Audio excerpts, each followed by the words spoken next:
cover today. For those of you who don't know me, I'm Debbie Martin. I'm your current treasurer here at the association. And I'm here today to welcome all of you to the Bank of Cape Cod's Flood Seminar. Obviously, this is a topic that's terribly important to all of us. It couldn't be more relevant or more time sensitive. We're very lucky that the Bank of Cape Cod was willing to put this on today and serve you all lunch. I think that deserves a round of applause.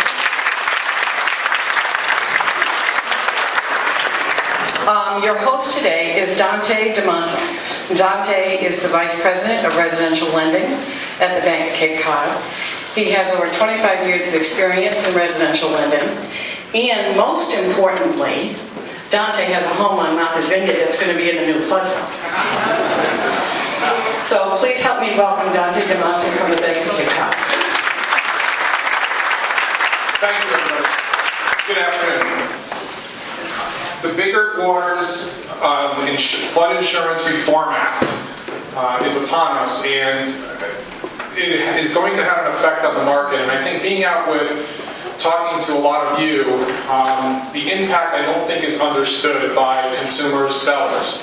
So I thought, the government's view is that Fenway Park is going to be flooded. So we're here to talk about that. A couple inaccuracies in this picture. Manny would never get involved, but I thought it was appropriate. But that is the view of what's going to happen. And we have a panel of experts that are going to help navigate us through this issue. When I was trying to figure out how to put this in perspective, I was reading some quotes. And a member of Congress wrote one that I think is appropriate. And it says, "Since the law was enacted, we have seen a slew of confusion in FEMA mapping. In addition, many families now face increased costs that make homeownership so expensive they would be forced out of their homes or find it impossible to sell. This is unacceptable. I am committing to fixing unintended consequences."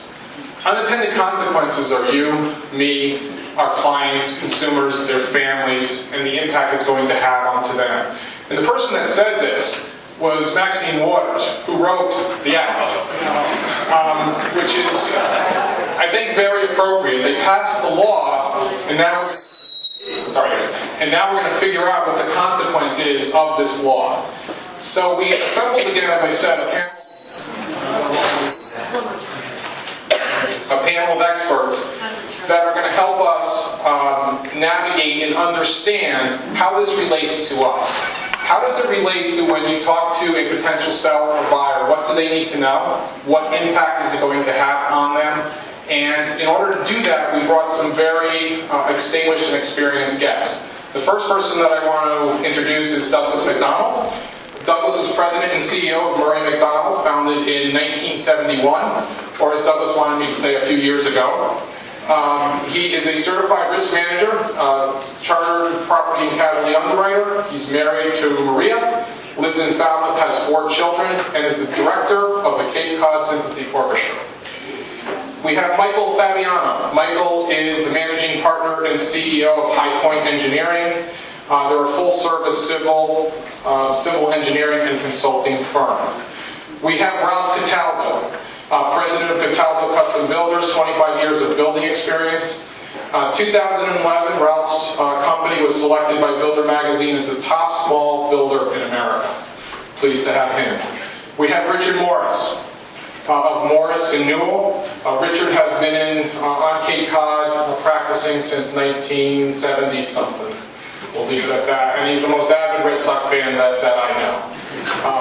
At the Bank of Cape Cod, I'd like to introduce some of our folks. Where's Mr. Tom? Tim? Is he here? Tim. Wait, this is our president and CEO of the Bank of Cape Cod. Keely Scales is our mortgage underwriter. Proof that mortgage underwriters are people. Carol Cook. Where's Carol Cook? Carol is one of our mortgage loan officers, and she works out of our Osterville office. And we have Kelly Benway. She works out of the Falmouth office. And Charlie DeSimone. Is Charlie still here? Charlie is a senior VP in our commercial lender. So we thank you for the opportunity to put this on. We hope it's informative. Before I hand it over to Doug, what we're going to do is we're going to do our presentations, and then I'd ask that you hold your questions until the end. We're going to have a Q&A. We're going to put the panel of experts up, and you can ask any question you want. But I think you will find that the subsequent presentations may answer a lot of what's on your mind. So thank you. Dante, we got a couple of questions. I guess for the attorney, as far as the buyer's agent is concerned, because we have maps and then we have proposed maps and we have 2014, what is our liability as a buyer's agent of what information we should be giving them? Yeah, well, you know, my experience these days is that anybody can sue anybody for anything. I mean, that's the society I live in. So I think that if I was a buyer's agent, I would, you know, talk to my client. We've got to find out if any of these properties you're thinking about buying is in a flood zone. If the seller doesn't have this information, then you're going to have, if you choose to, you're going to have to pay to get it. You're going to have to pay for the elevation certificate and submitting the time and submitting it to see how much flood insurance would cost. So, you know, if you don't cover that with your client, you're going to have potential liability, but you're also going to enter into this transaction that's going to get all convoluted and take all this time. It's best to get that information out and then find out what the people think, you know, a property that's in a flood zone with a hefty premium is worth. If somebody's going to buy it, you know, you say you don't have to get flood insurance, but you got to sell it to the next person who might have to have a loan and get flood insurance. So I would, you know, cover it all with your client as far as the elevation. You got to get an elevation certificate. Somebody's got to pay for it and find out how much the flood insurance is going to be. And of course, they got to check with their bank. I just had a file where $250,000 sale, $180,000 mortgage. Just got the flood insurance. It's over on, well, I won't do the location, but I mean, it's probably half a mile from the water. $6,200 for the premium. And the buyer said, you know, I could have bought something for $400,000 if I was paying $6,000 a year. So get the information and give it to your client. How accurate are these maps, you know? I mean, what is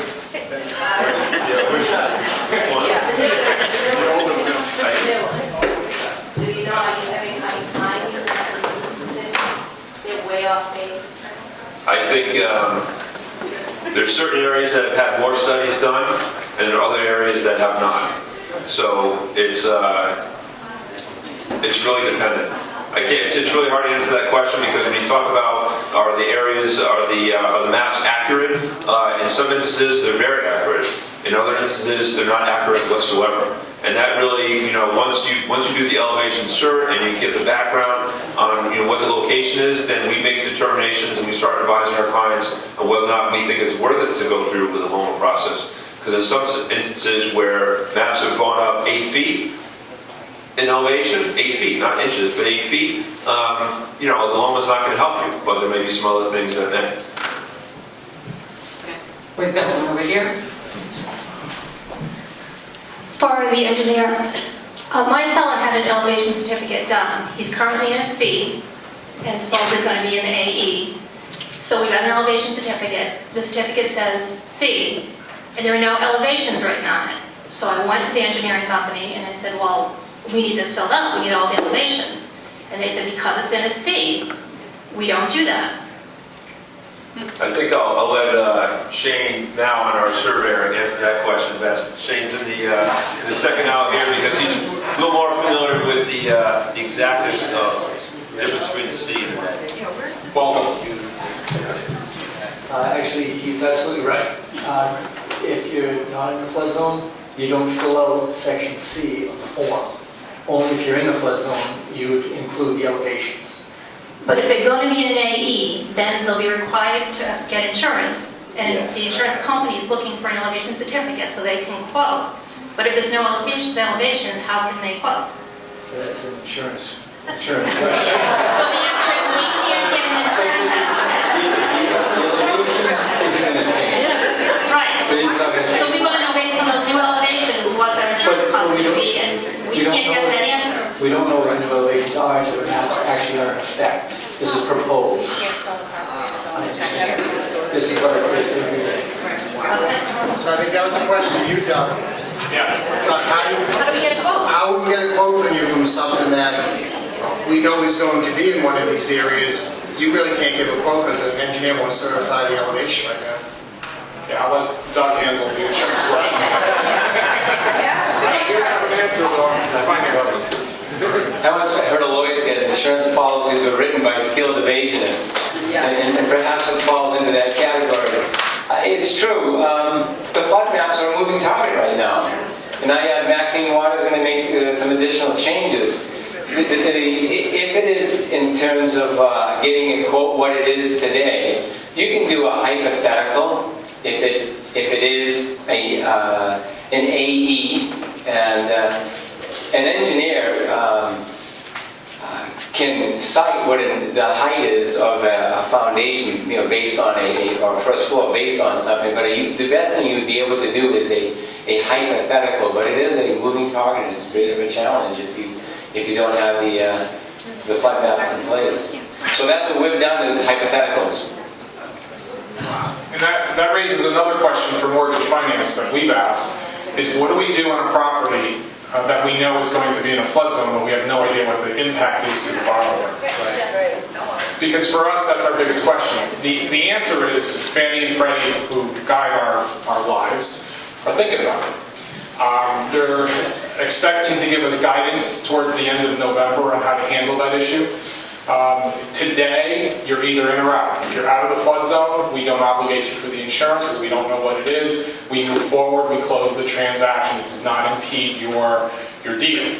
I don't know how long that's going to be true for. We simply do not know. So I think one of the things to pay attention to and to talk to your bank or whoever does a lot of your mortgage financing to help you is when that comes out and that guidance does come out, what does that mean? Because if you're selling a house and closing in May, is it going to have impact or not? Today we don't know.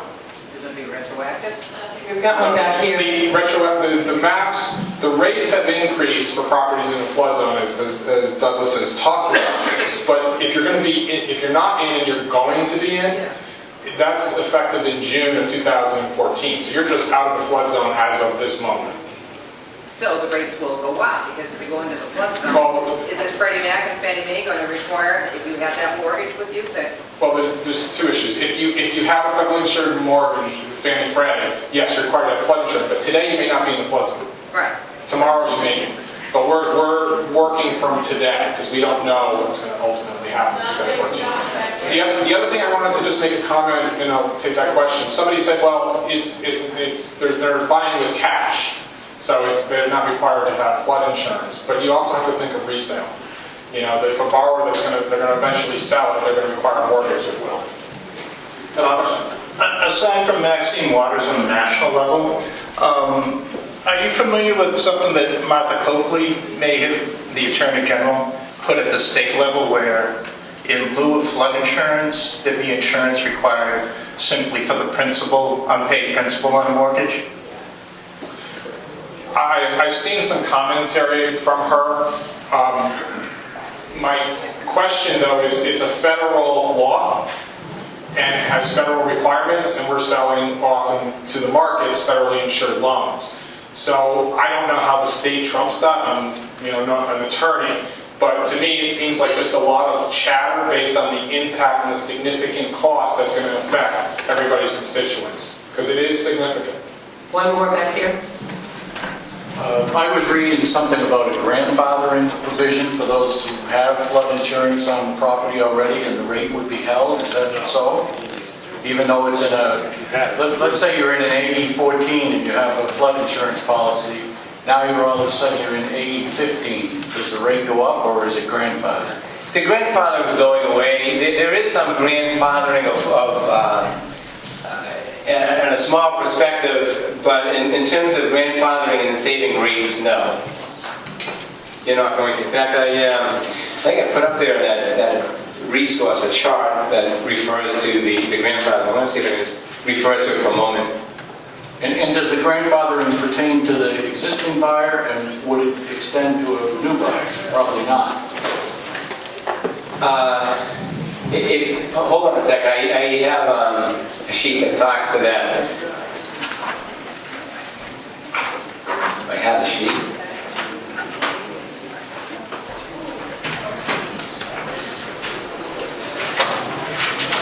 To your question on grandfathering, if I can keep this as simple as possible for you, if it's new business after October 1st, the policy is not eligible for grandfathering. If the initial effective date of the policy was before July 6, 2012, no grandfathering or assuming transferring a policy to a new owner. It is, I mean, in essence, I can go down here, but I mean, the reality of it is I would just say the answer is no. Not where it's going to materially impact the pricing. I've got one more back here that I'm going to head down the aisle. Hi, I'm not sure if this is a question for the panel or somebody else, but I was interested in the comment about buyer's agents and their responsibility to determine whether or not a property is in a flood zone. What about the flip side of that? And I think the old maps gave listing agents plausible deniability in terms of determining whether or not a property was in a flood zone because they were so incomprehensible. But now that the maps are easier to read and easier to determine, does that then change the level of responsibility of a listing agent to put in MLS whether or not a property is actually in a flood zone? You want to try it? I'm going to give it a try.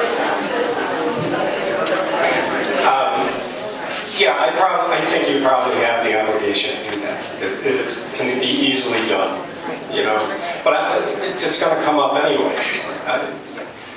You know, they have this hidden defect rule that if you know something about the property that the buyer can't ascertain easily, and like a wet basement that gets wet afterwards, you could be sued. But you're going to want to find out that information, I think, and put it on the internet. If you don't, it's going to come up anyway. I guess you don't have to if you don't want to. Anyway. Yeah. Here's one. Yes, incumbent upon the seller is to have a septic system inspected. Most of the time those inspections show elevation, top of foundation. I understand that site plans and most kinds of plans are not sufficient to say top for elevation plans. And why would that be so? I mean, if you have a site and septic plan that shows the top of foundation and the elevation, why doesn't that serve as proof of the elevation?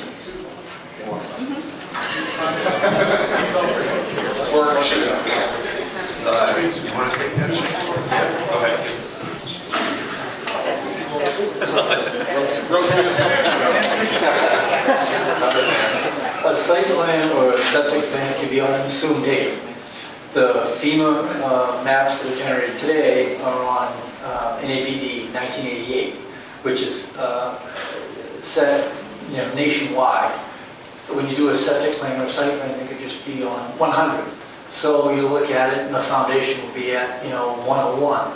Well, that's just a random elevation, not a nationally recognized elevation like FEMA. Who else has a question? One more over there. A question concerning houses with basements. You're all talking about the basement, the level, the front door. So how do you determine the true elevation if you're incorporating a basement that's either finished or unfinished that has utilities in it?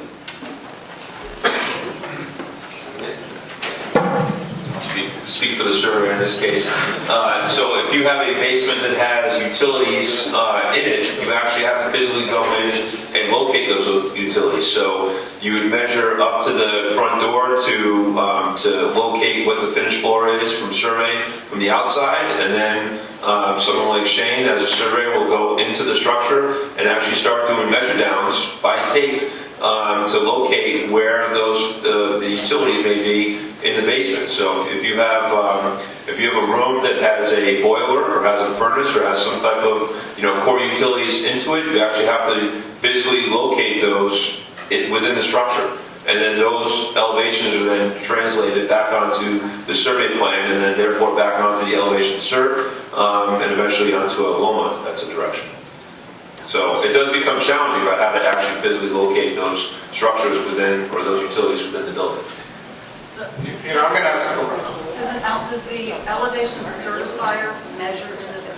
Yes. That works in the basement?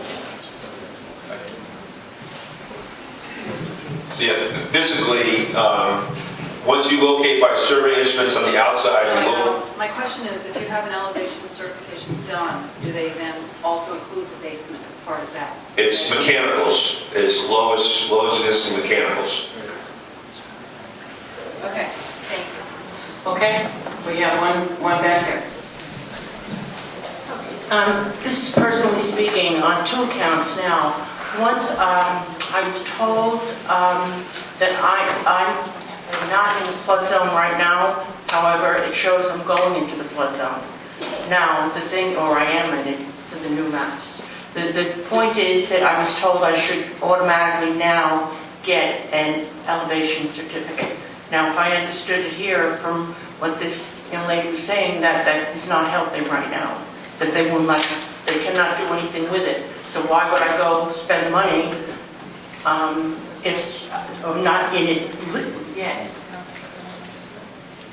And I've been told to do it right away, which I have been ready to do it. And now I'm thinking, well, why would I be doing it? So you're not in a flood zone, you're projecting out to be in June. The new maps show I am going into the flood zone. Yeah, and I think... And I have never been in it. By doing the elevation certificate, you'll be able to determine what your elevation is. Now, the base flood elevation, FEMA is going to be adjusting up and down to whatever the new map's going to show. But whatever your elevation is existing today can be certified, but the existing form, the elevation certificate form, is very vanilla, and it doesn't give you that opportunity.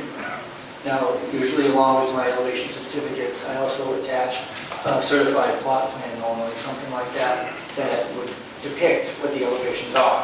I have that right now. You could pass that on to the insurance agent or whatnot, and they would make the risk determination, I guess, whatever, and then from there you determine the cost, I guess.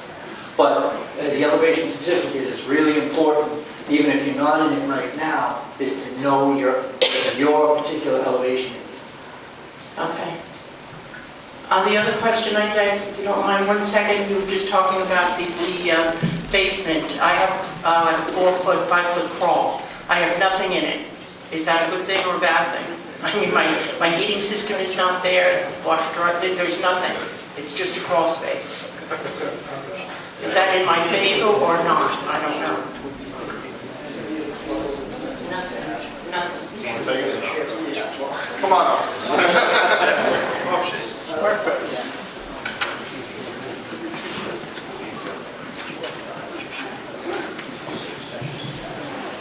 Having the crawl space underneath is,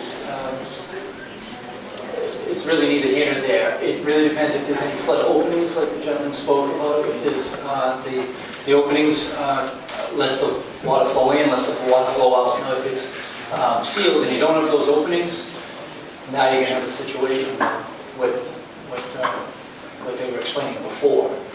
So if you do have the crawl space, you want to make sure that you have those openings. And the openings can't be human operated. They have to let the water flow freely in and out. You have those breakaway walls. They have all different types today. But it can't be anything like a window or a piece of plywood or something like that a human would have to actually go over and remove or install. They have to be fixed, and they have to be able to work without any human interference. So if you do have a crawl space or anything like that, that's what I'd recommend. If you don't have it, install it. Is there anybody else? Let me just catch Florence. Here you go. I read in one of the local papers some time ago that each town was going to have a point person named for all questions regarding the new plans and anything to do with where the property you're asking about is. I have heard nothing else. Am I to assume that that slot has been eliminated, or a job description, according to what we're seeing here? I don't know how they could answer any more than what we've heard today. It's not something that I think we have any knowledge of, to be candid. Okay, we got one more here. A question for the banking question. I have a customer that asked me just recently. He has a house that's paid for, just steps from the water. And it's talking about, because they're going to be obviously impacted greatly by his insurance, they're talking about doing a refi with taking out some equity on it. Now, he turned, when he talked to his bank, and is it going to be true that he's going to be charged like $30,000 of flood insurance on taking $50,000 of equity out on his house? Makes sense. They answered it for me. Basically, what he did is he went from us not requiring flood insurance because we're not involved, he owns it free and clear, to all of a sudden we're engaged and we're lending him money. Now he's required to carry the flood insurance from our perspective. So the answer to that is yes. Anybody else who hasn't asked a question yet? See one over here.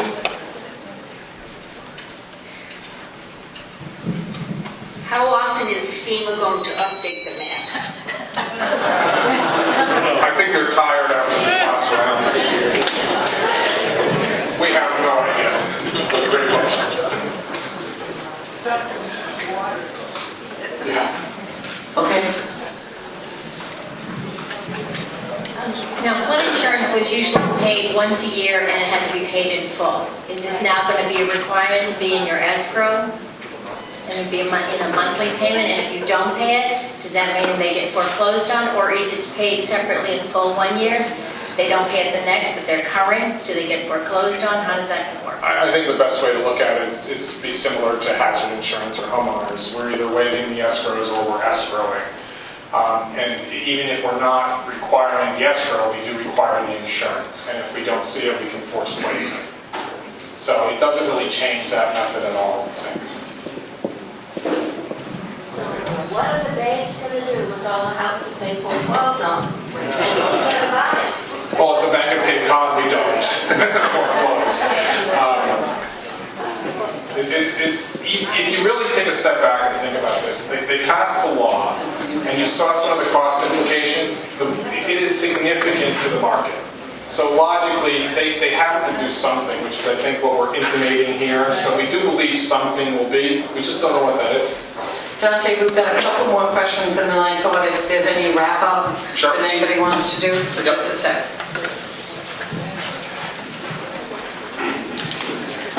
My question is about the pre-firm prior to 1974 and talking about existing housing then versus housing that was built after 1974. And just a little more clarification on that, because a lot of homes in the Cape, we have many old sea captains homes, a lot of homes with Cape Cod basements, a lot of homes that I'm just wondering what's going to happen to all these structures if they're pre-1974. I'll give this mic over to Ralph afterwards in terms of some mitigation strategies with regard to that, but if you're in the flood zone, depending on what flood zone you're in, a lot of those homes are going to pay a lot of money for flood insurance unless they make some improvements to the property to reduce the chance of flooding occurring. Maybe Ralph, you can talk a little bit about some of the things you can do. I had a question for my own panel here. Somebody brought up the question about what's an empty basement? Is it better? And that's actually the answer. It's better, but it may not be okay. One of the things that may help you guys on some of the projects is when you're in a flood zone and the elevation, let's say, is 12, and the first floor maybe at 14 or something, that gives you 2 feet to play with utilities. And most boilers aren't 2 feet tall. So we've seen in the past, when things are marginal, you can drop the unit down and say it's 30 inches. You got 6 inches of exposure. We've actually waterproofed that 6 inches and satisfied the building inspectors and satisfied the town. Now, I'm sure you guys are going to come up with that situation sooner or later. There'll be a few inches or a foot. But I'm curious from an insurance standpoint and from an engineer standpoint, how do you guys handle that situation? Because we always locate things on the first floor. But sometimes, like when you're going to air condition, especially heat, a first floor, heat rises, you want those registers on the floor coming up. So that means you got to pretty much downflow the air and bring it back up through the floor, which means you got to run the ductwork through the flood zone. And we've waterproofed that before and been totally fine. I'm curious now how that's going to be looked at. Engineer. Well, for the survey standpoint,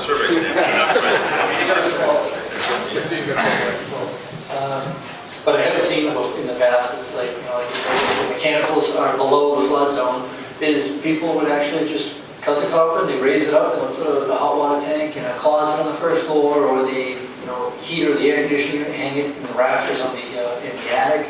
There's different ways to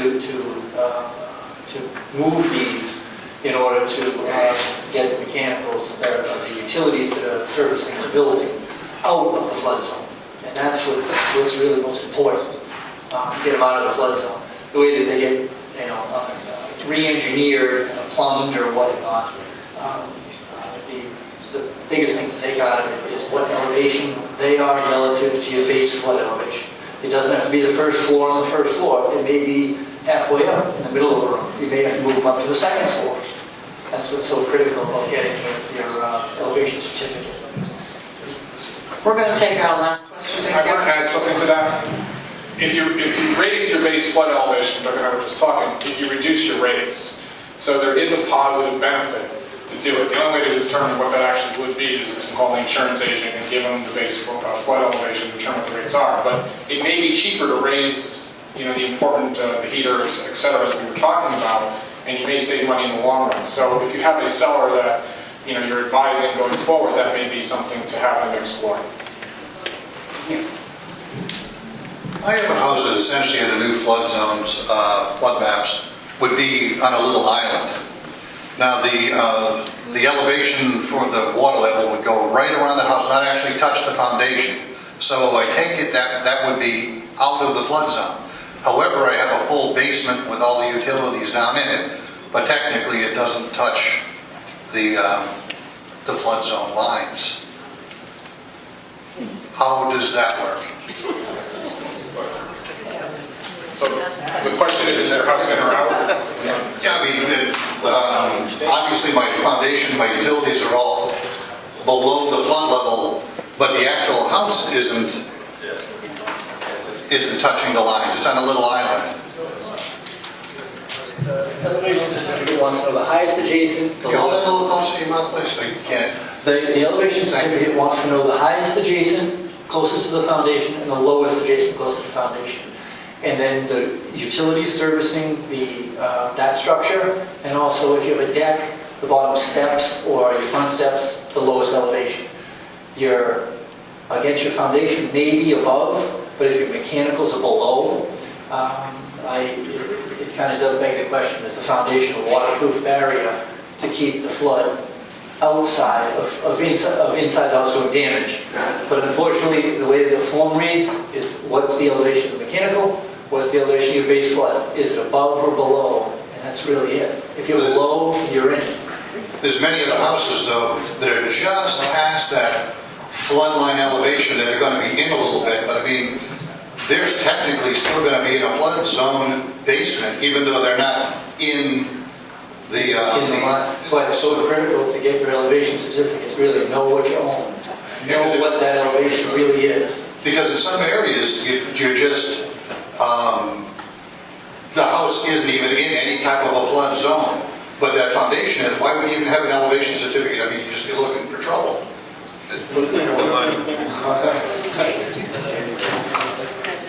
Your question was if the foundation's in a flood zone and the house isn't? No, the house actually technically is not within the flood zone line. But if you did measure it, that this foundation would be in the flood zone. I think the difference is that graphically it's outside, but by elevation it's in. So the elevation is the driver, not the, because you see the structure that is outside the flood zone by, horizontal location, the elevation what drives it. So once you have the survey done that cites the mechanicals at the certain elevation that's below, that's what the driver is. So you're telling me there's a lot more houses in the flood zone? The mechanicals could be correct, if they're in the basement, but the finished floor above may not be.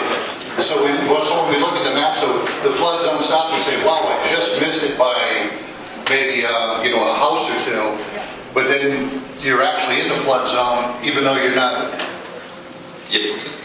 More or less, yes. I know where you're headed with that. If the plan may say that the plan may say that you're out, but if you have if by plan based on the grades around the building say that it's out, it could very well be the case that the mechanicals are in based on a finished basement with mechanicals in the basement. Even though you're not technically in the flood zone. You bring up a good question, and I think from the mortgage originating, they're going to look at that and say, okay, you're not in the flood zone, you don't need flood insurance. That's the reality. It's not going to be picked up, but if you decide to buy flood insurance because you wanted to have it just in case, we're going to need an elevation certificate, and it will pick it up at that point. How do we get a copy of the presentations that sort of can we get copies of those? I gave you that riskadvice.com/flood. I can put the presentation on there for you. All right, thank you. I know that we're missing some people, and we are a little past the 2 o'clock. I wanted to give the panel an opportunity if they wanted to do a wrap-up of a few things, and maybe you could give some people information on where to go to get more information. That might be the best thing, especially for a lot of individual questions. Well, again, I'll say if you pull up riskadvice.com/flood, has a lot of resources available for you to answer. It shows you flood maps. I'll have the presentation up there. This PowerPoint will be up there within a couple hours. And I think we're losing folks, so I'll just say on behalf of the panel, thank you for having us today.